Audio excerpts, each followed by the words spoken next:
Seorang wanita bernama Kim So Jin mengalami amnesia dan seorang bernama Lee Ji Hon mengaku sebagai suaminya. Selama masa pemulihan, Lee Ji Hon merawat Kim So Jin dengan baik dan berusaha memberikan informasi kepada Kim So Jin tentang kehidupan Kim So Jin sebelum mengalami amnesia. Hanya saja setelah Kim So Jin kembali ke rumah, dia merasa ada yang salah dengan dirinya. Dia mendapati dirinya bisa melihat masa depan. Saat bertemu dengan seorang anak kecil, dia tidak sengaja melihat masa depan anak tersebut yang akan mengalami kecelakaan.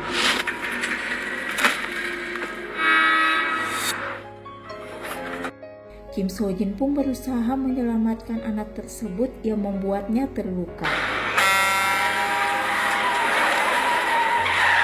Kim So Jin kemudian menceritakan kemampuannya melihat masa depan kepada Lee Ji Hon. Hanya saja, Lee Ji Hon tidak percaya hal tersebut dan menganggap Kim So Jin hanya berhalusinasi karena memang ada kerusakan pada otak Kim So Jin. Kim So Jin yang merasa bahwa apa yang dilihatnya benar-benar nyata sangat marah kepada Lee Ji Hon yang tidak mempercayainya.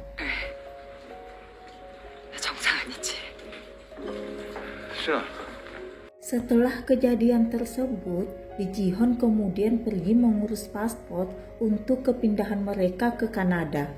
Dia ingin memulai hidup baru di Kanada bersama dengan Kim So Jin. Kisah pun berlanjut. Kim So Jin kembali bertemu dengan seorang gadis remaja, di mana dia melihat masa depan gadis tersebut akan dibunuh oleh seseorang. Dia pun mengikuti anak gadis tersebut. Akan tetapi, tidak terjadi apa-apa dengan gadis tersebut. Karena penasaran, Kim So Jin pun membuntuti gadis tersebut. Hanya saja, di tengah jalan secara tidak sengaja, dia bertemu dengan seseorang yang mengenalinya. Orang tersebut adalah rekan kerjanya dulu saat dia masih mengajar di sebuah sekolah seni. Kim So Jin kemudian mendatangi sekolah tersebut dan mendapati kartu nama Lee Ji Hon di meja kerjanya yang dulu.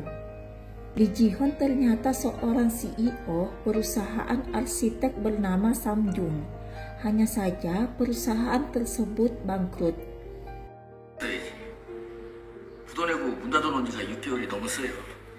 Kim So Jin yang baru mengetahui hal tersebut menanyakan kebenarannya kepada Lee Ji Hon yang tidak pernah menceritakan hal tersebut kepadanya. Kim So Jin pun curiga bahwa rencana kepindahan mereka ke Kanada karena usaha Lee Ji Hon bangkrut. Hanya saja, Lee Ji Hon menyangkal hal tersebut.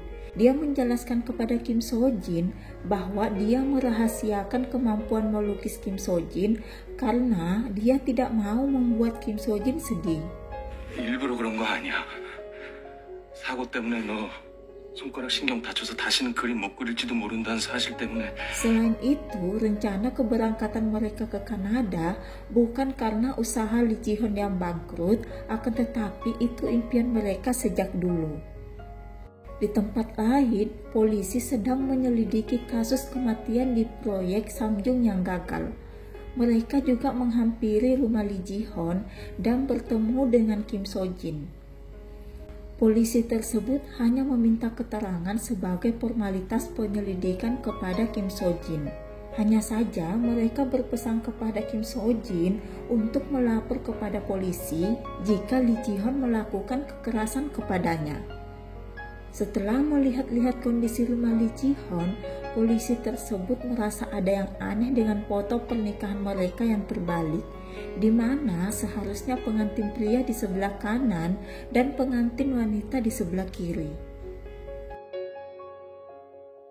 Suatu ketika, Kim So Jin menerima paket yang berisi barang-barangnya dulu saat dia bekerja di sekolah seni.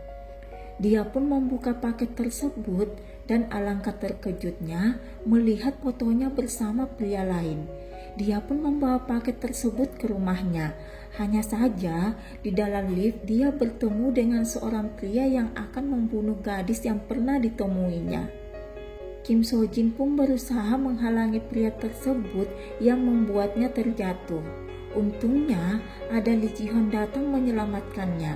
Hanya saja paketnya tertinggal di lift dan akhirnya paket tersebut sampai di tangan Lee Ji-hoon. Sementara itu, Kim Sojin yang masih penasaran dengan pria yang akan membunuh gadis remaja yang pernah ditemuinya mendatangi unit apartemen mereka. Dan secara tidak sengaja, dia melihat Lee Ji-hoon membunuh pria tersebut dan membuangnya di dalam koper. Kim Sojin pun ketakutan dan mendatangi kantor polisi untuk melaporkan hal tersebut.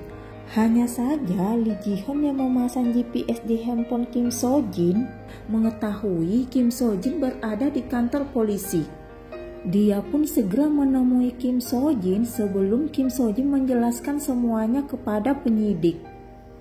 Lee Ji-hoon pun menjelaskan kepada polisi bahwa Kim Sojin hanya berhalusinasi dan semua ucapannya tidak benar, dan meminta polisi mengizinkannya untuk membawa pulang istrinya. Hanya saja polisi tidak percaya begitu saja. Mereka pun meminta diantar ke unit apartemen yang dimaksud oleh Kim Sojin. Dan benar saja, unit tersebut kosong dan belum ada yang menempatinya. Kim Sojin yang mulai tidak percaya dengan Lee Ji-hoon mendatangi kembali tempat kerja lamanya. Dia pun menanyakan hubungannya dengan Lee Ji-hoon kepada temannya. 너 갑자기 한 달간 그만둔다고 했을 때 나한테. Dan ternyata selama ini Kim Sojin selalu mendapatkan perlakuan kasar dari suaminya. Sangat berbeda dengan perlakuan Lee Ji-hoon sekarang yang sangat memanjakannya. Temannya bercerita bahwa suami Kim Sojin selama ini menuduh Kim Sojin berselingkuh. Hanya saja temannya tidak mengetahui dengan benar Kim Sojin selingkuh atau tidak. Kim Sojin juga akhirnya mendapatkan alamat tempat tinggal lamanya bersama Lee Ji-hoon. Dan benar saja dia bertemu dengan Lee Ji-hoon yang asli, di mana saat itu Lee Ji-hoon sedang ditagih oleh seorang debt collector.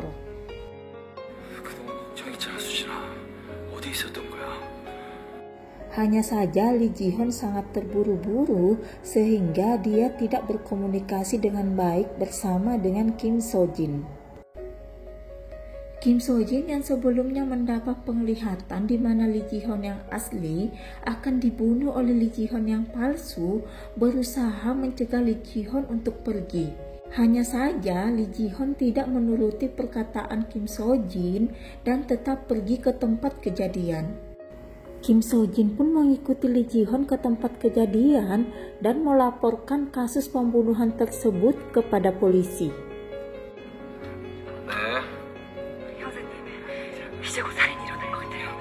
Dan sesampai di lokasi, benar saja Lee Ji-hoon yang asli dibunuh oleh Lee Ji-hoon yang palsu. Hanya saja saat polisi datang, apa yang dilaporkan oleh Kim Sojin tidak sesuai dengan fakta yang ada. Hanya saja polisi tetap mencari keberadaan Lee Ji-hoon yang asli, dan ternyata benar polisi menemukan mayat seseorang yang telah dicor di lokasi tersebut.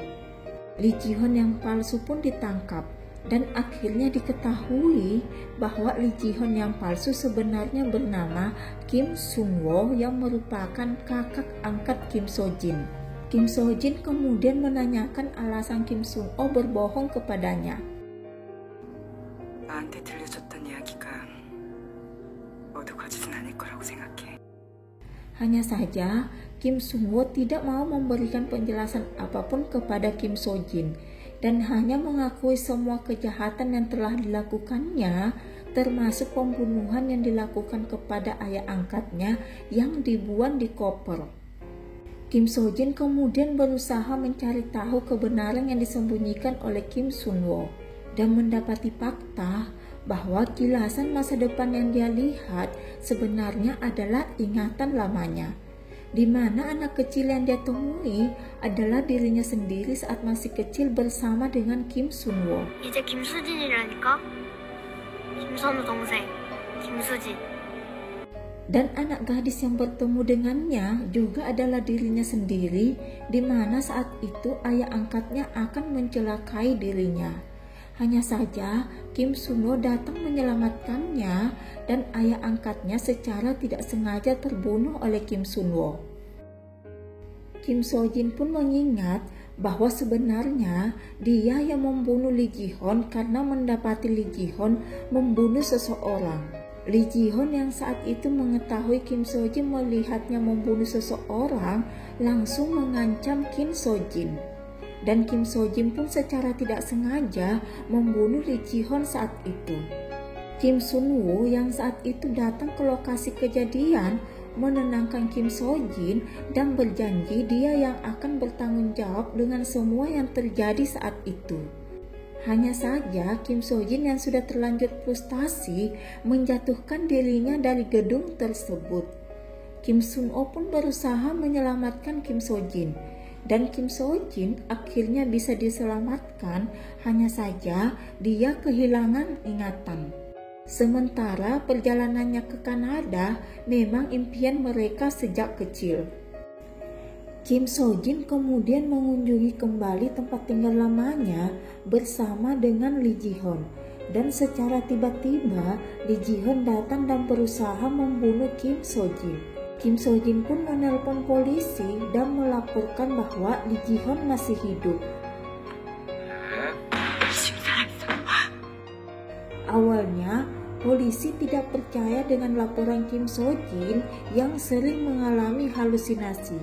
Hanya saja setelah ada laporan dari penyidik forensik yang menginformasikan bahwa mayat yang mereka temukan di lokasi kejadian bukanlah mayat Lee Ji-hoon, akan tetapi mayat orang lain.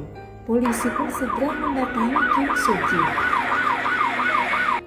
Sementara Kim Sun-woo yang mengetahui Lee Ji-hoon masih hidup langsung kabur dari pemeriksaan polisi dan pergi menyelamatkan Kim So-jin yang saat itu berada dalam ancaman Lee Ji-hoon. Lee Ji-hoon yang sakit hati terhadap Kim So-jin karena menuduh Kim So-jin mencintai Kim Sun-woo berusaha membakar apartemen mereka bersama dengan Kim So-jin. Hanya saja Kim Sun-woo segera tiba dan menyelamatkan Kim So-jin. Sementara itu, Lee Ji-hoon berhasil ditangkap oleh polisi.